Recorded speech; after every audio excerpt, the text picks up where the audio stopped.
తాకట్లో ఉన్న మీ బంగారాన్ని విడిపించి ఆ రోజు ఆన్లైన్ ధరకే మేము కొంటాం. Sharma gold company. Welcome to iDream media. So నరాల బలహీనత సమస్య, నర్వ్స్ వీక్నెస్ చాలా మందిని ఇబ్బంది పెడుతున్న సమస్య. సో అసలు ఏంటి నరాల బలహీనత, ఎందుకు వస్తుంది, మరి రాకుండా జాగ్రత్తలు ఏంటి, వస్తే న్యాచురల్ వేస్లో ఎలా తగ్గించుకోవచ్చు, వెజిటబుల్ థెరపీ దీని గురించి ఏం చెప్తుంది, వివరాలు తెలుసుకుందాం. మనతో పాటు ఉన్నారు ప్రముఖ vegetable therapist and Sun Spiritual Society founder Vikramaditya Guruji గారు. గురూజీ నమస్తే అండి. సూర్యోస్మితల్లి. గురూజీ, జనరల్గా ఏదైనా హెల్త్ ఇష్యూ వచ్చింది, దాన్ని న్యాచురల్ వేస్లో నయం చేసుకోవడం ఎట్లాగా, అంటే మ్యాక్సిమం ఏవైతే నయం చేసుకోగలుగుతామో అలాంటివి చెప్తూ ఉంటారు. సో రూట్ కాజ్ ఏంటో తెలుసుకుంటారు, దాన్ని అలా తగ్గిస్తూ ఉంటారు. సో వెజిటబుల్ థెరపీ దీనికోసం బాగా పనిచేస్తుంది నరాల బలహీనతకి అన్నారు. అసలు ఏంటి నరాల బలహీనత సమస్య, ఎందుకు వస్తుంది, సో న్యాచురల్ వేస్ ఏమన్నా దీన్ని తగ్గించుకోవడానికి? అంటే సహజంగా అమ్మ, మనం ఇప్పుడు ఈ 3-4 ఏళ్ళ 3 years నుంచి మనం జర్నీ స్టార్ట్ చేసాం. గురూజీ, ఈ వెజిటబుల్ థెరపీ దీని మీద నేను ఇంచుమించు 2000 నుంచి స్టడీ మొదలు పెట్టాను. అంటే సహజంగా మనకి సమస్య వచ్చింది అప్పటి వరకు లేనిది ఒక సమస్యతో మనం దానికి ఒక ప్రత్యేక నైపుణ్యం కలిగిన వ్యక్తి దగ్గరికి వెళ్ళాం. ఆ సమస్యను ఎక్స్ప్లెయిన్ చేసినప్పుడు ఆయన దాని మీద ఉన్నటువంటి అవగాహనతో మనకి సొల్యూషన్, పరిష్కారం చెప్పడం జరిగింది. ఇది సందర్భం, అంటే రొటీన్ లైఫ్ కాదు. మనం చాలా హ్యాపీగా మన దైనందిన జీవితంలో మనం మన జీవన సరళి చేసుకుంటూ వెళ్ళిపోతున్నాం. పొద్దుటే లేవటం, పళ్ళు తోమటం, దైనందిన కార్యక్రమంలో పూజ, అర్చన, ఈ పూజలు అవి చేసుకోవటం.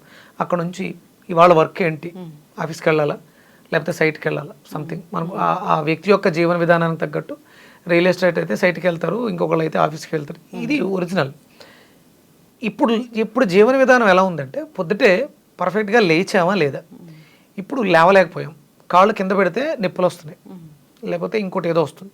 అంటే పొద్దుట నైట్ పడుకునేటప్పటి దగ్గర నుంచి పొద్దుట లేచే వరకు, పొద్దుట లేచిన దగ్గర నుంచి నైట్ పడుకునేంత వరకు జీవన విధానం ఎలా అయిందంటే, ఏ సమస్య ఉంది, ఏ రోగం ఉంది, స్పెషలిస్ట్ని ఎవరు కలవాలి, లేకపోతే ఎవరి వీడియోలు చూడాలి, ఏం ఫుడ్ తినాలి, ఇదే అయిపోయింది. చాలా అడ్వాన్స్డ్ అయ్యాం, చాలా డెవలప్ అయ్యాం, కొత్త టెక్నాలజీలు తీసుకొచ్చాం. ఒక 20 ఏళ్ళు చెప్పుకోవచ్చా యూట్యూబ్ మాధ్యమం వచ్చి? అవును. అప్పుడు 20 ఏళ్ల క్రితం వరకు ఏముందమ్మా, ఏదో టీవీలో వస్తే చూస్తాం అంతే. హెల్త్ ప్రాబ్లం, హెల్త్ ఇష్యూ గురించి ఏదైనా వాళ్ళు చెప్తుంటే కాస్త హాఫ్ అన్ అవర్ ప్రోగ్రామ్ చూస్తాము, లేదా పేపర్లో ఏదైనా వస్తే చూస్తాము అంతే. పేపర్లో కూడా అంటే ఈ హెల్త్కి సంబంధించిన అవేర్నెస్ ఏం లేవు. ఇవన్నీ కావాలంటే మనకి దగ్గరలో ఏమైనా, అంటే ఎప్పుడో ఆ వచ్చే సమస్య కూడా 3 నెలలకో 4 నెలలకో అమాసుకో పున్నానుకో అన్నట్టు ఉండేది. కానీ ఇప్పుడు ప్రతిరోజు సమస్య అయిపోయింది. అంటే ఇక్కడ ఇది అంతా ఎందుకు మాట్లాడుతున్నారంటే, పౌష్టికాహారం అనేది లోపం వల్ల, పౌష్టికమైనటువంటి ఆహార లోపం వల్ల మనం ఈ సమస్యల్ని కొని తెచ్చుకుంటున్నాం. ఇప్పుడు మనం అందరి టార్గెట్ ఫుడ్ మీదే ఉంది. ఏం తింటే బాగుంటాం, ఏం తింటే ఫెయిర్ అవుతాం, ఏం తింటే సన్నబడతాం, ఏం తింటే లావు అవుతాం. సన్నబడడానికి ఆహారమే కావాలి, లావు ఎక్కడానికి ఆహారమే కావాలి. అసలు పౌష్టికమైనటువంటి ఆహారం ఎక్కడుంది? ఏ యానిమల్, మనం చూస్తున్నటువంటి జంతు జీవరాశిలో ఏ యానిమల్ అయినా తను తినే ఫుడ్ గురించి ఆలోచిస్తుందా? ఎంటుకలు రాలిపోతున్నాయి, కోడికి ఎంటుకలు రాలిపోతున్నాయి, ఎంటుకలు బాగా రావాలంటే వెతుక్కుని తింటుంది అది. ఇప్పుడు ఆ కేసెస్లో ఉంటాయి, వాటికి వాళ్ళు పెట్టిందే తినాలి. అదే మామూలు ఇంటికి దగ్గర కోళ్ళు అయితే అక్కడ ఉన్న చిన్న పురుగుల్ని, అక్కడ కింద పడినటువంటి ఒడ్డుల్ని, ఆకుల్ని తనకు నచ్చింది తినేసి చాలా హెల్దీగా ఉంది కదా. ఇన్ని రకాలు చూస్తూ ఏమైపోతున్నాం మనం? అంటే ఇదంతా ఎందుకు చెప్పానంటే అమ్మ, ఈ నరాల బలహీనత అనేది వీటిలన్నిటికీ కూడా కారణం అవుతుంది. అంటే మనం సరైన పౌష్టికాహారం తీసుకోకపోవడం వల్ల ఈ సమస్యలన్నీ కూడా, విపరీతంగా తినేయటం దానివల్లే వస్తుంది, అసలు తినాలని పెంచకపోవడం కూడా దానివల్లే వస్తుంది. ఇది ఇంట్రోవర్టెడ్ అనే ఒక పదాన్ని వాడతారు. ఈ పౌష్టికాహార లోపం వల్ల ఈ మానసికమైనటువంటి సంబంధం ఏర్పడుతుంది. విపరీతంగా తినేదని కోరిక ఎప్పుడు ఉంటుంది మానసికంగా? మనకి అది సఫిషియెంట్ అనిపించినప్పుడు ఉంటుంది. మీరు విపరీతంగా ఎవరి మీద అరిచేసారు, వచ్చి భోజనం దగ్గర కూర్చుంటే ఎక్కువ తినేస్తారు, లిమిటేషన్ తెలియదు, అందరూ దూరం అయిపోయారు, సాడ్గా ఉన్నారు, దుఃఖంలో ఉన్నారు, అప్పుడు తెలియదు. అంటే మానసిక భావోద్వేగాలు మన మీద 100కి 100 పాళ్ళు ప్రభావాన్ని చూపిస్తున్నాయి.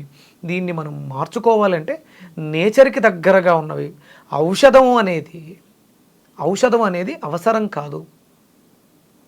ఔషధం మీద ఆధారపడాల్సిన అవసరం లేదు మనకు. అందుకనే వంటిల్లే వైద్యశాల, ఆహార పదార్థాలు ఔషధాలు అన్నారు తప్ప మనం ప్రత్యేకంగా కావాలి అన్నప్పుడు ఎప్పుడో అప్పుడో మనం నెక్స్ట్ లెవెల్కి వెళ్ళి ఆలోచించాలి. అంటే నా వల్ల కూడా అవ్వట్లేదు, నా ఇంట్లో ఉన్నటువంటి పదార్థాలు కూడా చేయి దాటిపోయింది అన్నప్పుడు అప్పుడు మనం ఆ వైద్యుడి దగ్గరికి వెళ్ళి.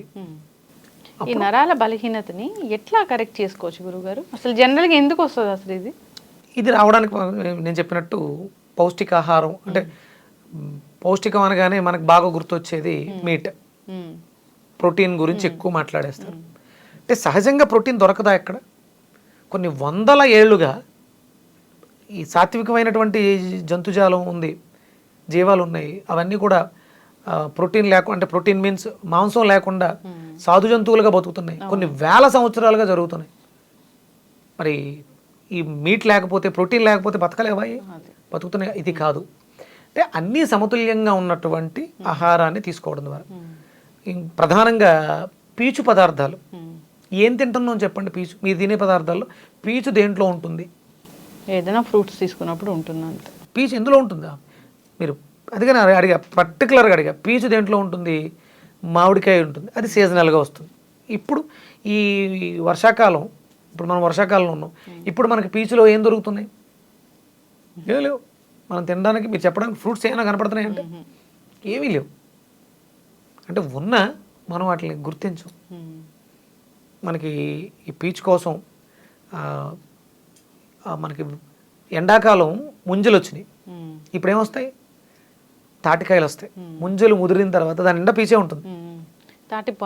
తాటిపండు దాన్ని కాల్చి అది తీసి దానికి ఉప్మాను యాడ్ చేసి దాని కింద వేస్తారు, రొట్టెకి దెబ్బ రొట్టె కింద వేస్తారు. అలాగే తాండ్ర కింద దొరుకుతుంటుంది, మీకు విలేజెస్లో దొరుకుతూ ఉంటాయి. అంటే తాటిపండుని తీసుకోవాలి. మరి సిటీస్లో తాటిపండు దొరుకుద్దా?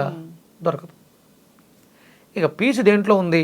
చిక్కుల్లో పీచు ఉంటుంది, మనం తీస్తాం పైన అటు ఇటు. అలాగే సోయాబీన్స్లో ఉంటుంది. అవి అంటే గోరుచిక్కుళ్ళలో ఎక్కువగా ఉంటుంది. నేను ప్రధానంగా చెప్పబోయేది అంటే గింజ జాతి వాటిలో గోరుచిక్కుళ్ళలో మనకి అధికంగా దొరుకుతుంది ఆ పీచు. మీరు నమిలితే తెలుస్తుంది, దాంట్లో నిండా పీచే ఉంటుంది. విపరీతంగా మాకు అద్భుతమైనటువంటి ప్రోటీన్. ఈ నరాల వ్యవస్థని మెరుగుపరచడానికి కావలసిన విటమిన్ కే, ప్రధానంగా విటమిన్ కే ఉండాలి దాన్ని బాగు చేసుకోవాలంటే. అది పుష్కలంగా గోరుచిక్కులలో లభిస్తుంది. అది మనకి తెలంగాణలో విపరీతంగా పండిస్తారు. ఈ ప్రాంతంలో హైదరాబాద్ అంటే ఇక్కడికి వచ్చిన తర్వాత చూసాను. మనకి మీరు ఊర్లో వెళ్ళినప్పుడు ఆంధ్రాలో ఎక్కువ సీజనల్ గానే దొరుకుతాయి, కానీ ఇక్కడ ఎప్పుడో ఒకసారి వండుతారా గోరుచిక్కుడు కూడా? చాలా తక్కువ. ఇక్కడైతే విపరీతమైనటువంటి పౌష్టికాహారం, అద్భుతమైనటువంటి శక్తి. ఖచ్చితంగా ఈ నరాల బలహీనత, షివరింగ్స్, అంటే మనిషి బ్యాలెన్స్డ్గా లేకపోవటం, ఇవన్నిటినీ కూడా అంటే రోగాన్ని నివారించడంతో పాటు మానసికంగా కూడా శక్తివంతులను చేస్తుంది కాయగూరలు. నేను చెప్తాను, వ్యక్తిత్వ వికాసానికి వెజిటబుల్స్, ఒక్కొక్క వెజిటబుల్ మీలో ఉన్నటువంటి ఒక్కొక్క క్వాలిటీని ఇంప్రూవ్ చేస్తుంది. విరివిగా కూరగాయలు వాడుకోండి, మనకి కావాల్సిన పోషక విలువలన్నీ కూడా, పోషకాలు లోపలికి వెళ్ళిన తర్వాత తయారవ్వాలి. మనం తీసుకునే వెజిటబుల్స్ వల్ల పోషకాలన్నీ కూడా మన శరీరానికి లభిస్తాయి. ఎస్, ఖచ్చితంగా గురూజీ చాలా చక్కగా చెప్పారండి. సో ఫైబర్ అనేది తీసుకోవాలి, అంతేకాదు పౌష్టికాహారం మనం కరెక్ట్గా తీసుకుంటే, సో మీరు అన్నట్లు పౌష్టికాహారం అంటే ఏమనుకుంటాం? నాన్ వెజ్ అనుకుంటాం. అలా కాదు, పౌష్టికాహారం అంటే సఫిషియెంట్గా అన్నీ ఉండాలి ఒక మీల్లో, అది పౌష్టికాహారము. ఆ విధంగా తీసుకోవాలని కోరుకున్నాము. మీరు అన్నట్లుగా ఇతర జంతువులు దేనికోసం ఆలోచించవు, దీంట్లో ఫైబర్ ఉందా, దీంట్లో కార్బోహైడ్రేట్ ఉందా, ప్రోటీన్ ఉందా, ఇట్లా ఏం చూసుకోవు. సో వాటికి ఏదైతే ఫ్రై చేస్తారా అట్లా చూసుకోవు. సో దొరికింది తీసుకుంటూ ఉంటాయి కాబట్టి అవి ఆరోగ్యంగా ఉంటాయి. మనం కూడా ఎక్కువగా ఆలోచించకుండా సఫిషియెంట్గా మన పూర్వీకులు ఎలా చెప్పారో ఆ మీల్ తీసుకుంటే సరిపోతుంది. చాలా చక్కగా చెప్పారండి. నరాల బలహీనతకి గోరుచిక్కుడు అనేది చాలా బాగా పనిచేస్తుంది. అయితే గోరుచిక్కుడిని జనరల్గా కానీ జ్యూస్ లాగా చేసి తీసుకోవచ్చా గురూజీ? తీసుకోవచ్చు. వెజిటబుల్ థెరపీలో జ్యూసెస్ ఎక్కువ డెఫినెట్గా. ఇక్కడ మనకి గోరుచిక్కుళ్ళు ఒక 10, దానికి తగ్గట్టుగానే 10 గోరుచిక్కుళ్ళు తీసుకుంటే 10 గ్రాముల అల్లం తీసుకోవాలి. 20 గోరుచిక్కుళ్ళు తీసుకుంటే 20 గ్రాముల అల్లం తీసుకోవాలి. అంటే కొన్ని మాలిక్యులర్స్ విడిపడడానికి, మన శరీరం దాన్ని అడాప్ట్ చేసుకోవడానికి అల్లం దోహదకారిగా పనిచేస్తుంది. ట్రావెలర్ అని చెప్తాం. 10 గోరుచిక్కుళ్ళు, 10 గ్రాముల అల్లం, చిన్న కొంచెం మిరియాల పొడి వేసుకుని మజ్జిగతో కానీ మంచినీళ్ళతో కానీ మజ్జిగతో కానీ జ్యూస్ చేసుకుని బాగా వడకట్టి టేస్ట్ కోసం సాల్ట్ కానీ హనీ కానీ వేసుకుని తీసుకోవచ్చు. ఎస్, ఖచ్చితంగా గురూజీ చాలా చక్కగా చెప్పారండి. నిజంగానే నరాల బలహీనత సమస్యను చాలా మంది చెప్తూ ఉంటారు. అదొక్కటే చెప్పడానికి, కానీ దానికి సంబంధించిన అనారోగ్య సమస్యలు చాలా ఉంటాయి. సో వాటిని కరెక్ట్ చేసుకోవడానికి పౌష్టికాహారం ఉండాలి, ఇలాంటి జ్యూసెస్ అనేవి తీసుకోవాలి, సీజనల్ ఫ్రూట్స్ని యాడ్ చేసుకోవాలి. సో అప్పుడే మనం ఆరోగ్యంగా ఉంటాం. చక్కటి ఇన్ఫర్మేషన్ అండి, ధన్యవాదాలు. సూర్యోస్మి తల్లి.